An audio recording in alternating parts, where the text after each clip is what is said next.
I found out my husband was cheating when I came home early from a work trip and saw a woman's shoes by the door, black stilettos, not my size, and way too expensive for someone who'd just stopped by for coffee. We screamed at each other for hours, accusations and denials flying, until he finally admitted he'd been seeing someone for months. I was shaking with rage, hurling whatever I could reach, but he just stood there, silent, as if he'd already moved on in his mind. The betrayal was brutal, but I told myself I could at least hate the woman who'd wrecked my marriage. 2 days later, my phone rang at midnight.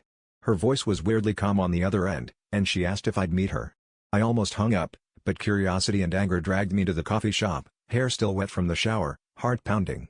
She looked familiar, but I couldn't place her, so I sat down and demanded to know what she wanted. She stared right at me, hands trembling, and said, "I think you're my sister." I laughed, because what else do you do when the woman sleeping with your husband starts spouting soap opera lines? She pulled out an old photograph, 2 little girls in matching dresses, one of them me, the other her. I felt my stomach drop as memories I'd buried years ago came rushing back, my mother crying, a social worker's voice in the hallway, a half-remembered promise that we'd find each other again.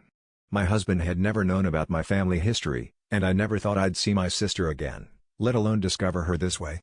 The room started spinning, and suddenly the affair felt like a footnote to something much bigger.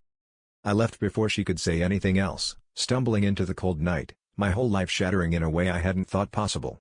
I didn't know who I was angrier at, my husband, my sister, or myself for not seeing any of it coming.